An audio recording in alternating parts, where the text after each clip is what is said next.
आंवले के वृक्ष की उत्पत्ति और उसका महत्व। श्रोत्री कहते हैं, कार्तिक शुक्ल पक्ष की चतुर्दशी को आंवले का पूजन करें। आंवले का महान वृक्ष सब पापों का नाश करने वाला है। उक्त चतुर्दशी नाम वैकुंठ चतुर्दशी है। उस दिन आंवले की छाया में जाकर मनुष्य राधा सहित देवेश्वर श्री हरि का पूजन करे। तदंतर आंवले की 108 प्रदक्षिणा करे। फिर साष्टांग प्रणाम करके परमेश्वर श्याम सुंदर श्री कृष्ण जी की प्रार्थना करे। आंवले की छाया में बैठकर इस कथा को सुने। फिर ब्राह्मणों को भोजन करावे और यथाशक्ति दक्षिणा दे। ब्राह्मणों के संतुष्ट होने पर मोक्षदायक श्री हरि भी प्रसन्न होते हैं।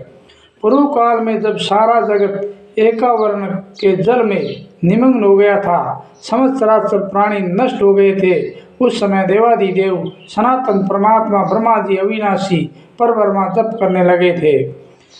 ब्रह्मा का जप करते करते उनके आगे श्वास निकला। साथ ही भगवत दर्शन के अनुराग वंश उनके नेत्रों से जल निकल आया। प्रेम के आंसुओं से परिपूर्ण वह जल की बूंद पृथ्वी पर गिर पड़ी। उसी से आंवले का महान वृक्ष उत्पन्न हुआ, जिसमें बहुत सी शाखाएं और उपशाखाएं निकली थी। वह फलों को भार से लदा हुआ था। सब वृक्षों में सबसे पहले आंवला ही प्रकट हुआ, इसलिए उसे आदि रूह कहा गया। ब्रह्मा ने पहले आंवले को उत्पन्न किया, उसके बाद समस्त प्रजा की सृष्टि की। जब देवता आदि की भी सृष्टि हो गई, तब वे उस स्थान पर आए जहाँ भगवान विष्णु को प्रिय लगने वाला आंवला का वृक्ष था। उसे देखकर देवताओं को बड़ा आश्चर्य हुआ। उस समय आकाशवाणी हुई, ये आंवले का वृक्ष सब वृक्षों से श्रेष्ठ है, क्योंकि ये भगवान विष्णु को प्रिय है। इसके स्मरण से मनुष्य गोदान का फल प्राप्त करता है। इसके दर्शन से दुगुना और फल खाने से तिगुना पुण्य होता है। इसलिए सर्वथा प्रयत्न करके आंवले का वृक्ष का सेवन करना चाहिए, क्योंकि वह भगवान विष्णु को परम प्रिय एवं सब पापों का नाश करने वाला है। अतः समस्त कामनाओं की सिद्धि के लिए आंवले का वृक्ष पूजन करना उचित है। जो मनुष्य कार्तिक में आंवले के वन में भगवान श्री हरि की पूजा तथा आंवले की छाया में भोजन करता है, उसका पाप नष्ट हो जाता है। आंवले की छाया में वह जो भी पुण्य करता है वह कोटि गुना हो जाता है। प्राचीन काल की बात है, कावेरी के उत्तर तट पर देव शर्मा नाम से विख्यात एक श्रेष्ठ ब्राह्मण थे, जो वेद वेदांगों के पारंगत विद्वान थे। उनके एक पुत्र हुआ, जो बड़ा दुराचारी निकला। पिता ने उसे हित की बात बताते हुए कहा, बेटा, इस समय कार्तिक का महीना है, जो भगवान विष्णु को बहुत ही प्रिय है। तुम इसमें स्नान, दान, व्रत और नियमों का पालन करो। तुलसी के फूल सहित भगवान विष्णु की पूजा करो। भगवान के लिए दीपदान, नमस्कार तथा प्रदक्षिणा करो। पिता की ये बात सुनकर वह दुष्ट आत्मा पुत्र क्रोध से जल उठा। उसके होश फड़कने लगे और उसने पिता की निंदा करते हुए कहा, तात मैं कार्तिक में पुण्य संग्रह नहीं करूँगा। पुत्र का यह उद्दंडतापूर्वक वचन सुनकर देव शर्मा ने क्रोधपूर्वक कहा, ओ द्रुपदी, तुम वृक्ष के खोखले में चूहा हो जा।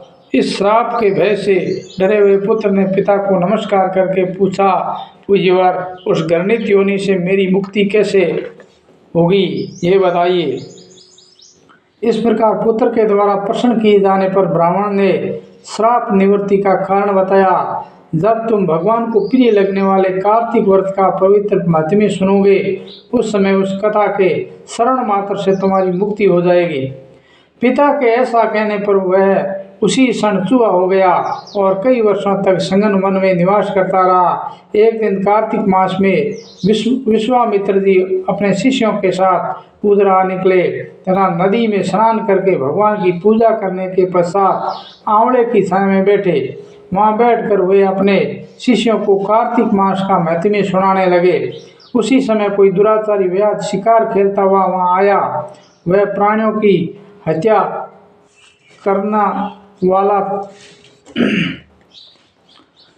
तो था ही, ऋषियों को देखकर उन्हें भी मार डालने की इच्छा करने लगा, परंतु महात्माओं के दर्शन से उनके भीतर सुबुद्धि जाग उठी। उसने ब्राह्मण को नमस्कार करके कहा, आप लोग यहाँ क्या करते हैं? उसने ऐसा पूछने पर विश्वामित्र जी बोले, कार्तिक मास सब महीनों में श्रेष्ठ बताया जाता है। उसमें जो कर्म किया जाता है वह बरगद के बीज की भांति बढ़ता है। जो कार्तिक मास में स्नान दान और पूजन करके ब्राह्मण भोजन कराता है उसका वह पुण्य अक्षय फल देने वाला होता है। व्याध की प्रेरणा से विश्वामित्र के कहे हुए इस धर्म को सुनकर वह श्राप भ्रष्ट ब्राह्मण कुमार चूहे का शरीर छोड़कर तत्काल दिव्य देह से युक्त हो गया और विश्वामित्र को प्रणाम करके अपने वृत्तांत का निवेदन कर ऋषि की आज्ञा ले विमान पर बैठकर स्वर्ग को चला गया। इससे विश्वामित्र और व्याध दोनों को बड़ा विस्मय हुआ। व्याध भी कार्तिक व्रत का पालन करके भगवान विष्णु के धाम में गया। इसलिए कार्तिक में सब प्रकार से प्रयत्न करके आंवले की छाया में बैठकर भगवान श्री कृष्ण के सम्मुख कथा श्रवण करे। जो ब्राह्मण कार्तिक मास में आंवले और तुलसी की माला धारण करता है उसे अनंत पुण्य की प्राप्ति होती है। जो मनुष्य आंवले की छाया में बैठकर दीपदान माला समर्पित करता है उसको अनंत पुण्य प्राप्त होता है। विशेषतः तुलसी वृक्ष के नीचे श्री राधा और श्याम सुंदर भगवान श्री कृष्ण की पूजा करनी चाहिए। तुलसी के अभाव में यह शुभ पूजा आंवले के नीचे करनी चाहिए। जो आंवले की छाया के नीचे कार्तिक में ब्राह्मण दंपति को एक बार भी भोजन देकर स्वयं भी भोजन करता है वह अंधोष से मुक्त हो जाता है। लक्ष्मी प्राप्ति की इच्छा रखने वाला मनुष्य सदा आंवलों से स्नान करे। विशेषतः एकादशी तिथि को आंवले से स्नान करने पर भगवान विष्णु संतुष्ट होते हैं। नवमी, अमावस्या, सप्तमी, कार्तिक संक्रांति दिन, रविवार, चंद्रग्रहण तथा सूर्य ग्रहण के दिन आंवले से स्नान नहीं करना चाहिए।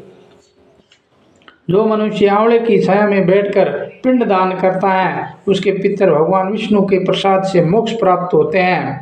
तीर्थ या घर में जहाँ जहाँ मनुष्य आंवले से स्नान करता है वहाँ भगवान विष्णु स्थित होते हैं। जिसके शरीर की हड्डियाँ आंवले के स्नान से धोई जाती हैं वह फिर गर्भवास में नहीं करता है। जिनके सिर के बाल आंवला मिश्रित जल से रंगे जाते हैं वे मनुष्य कलयुग के दोषों का नाश करके भगवान विष्णु को प्राप्त होते हैं। जिस घर में सदा आंवला रखा रहता है वह भूत प्रेत कुष्मांड और राक्षस नहीं जाते। जो कार्तिक में आंवले की छाया में बैठकर भोजन करता है उसके 1 वर्ष तक अन्न संसर्ग से उत्पन्न हुए पाप का नाश हो जाता है। हरि ओम।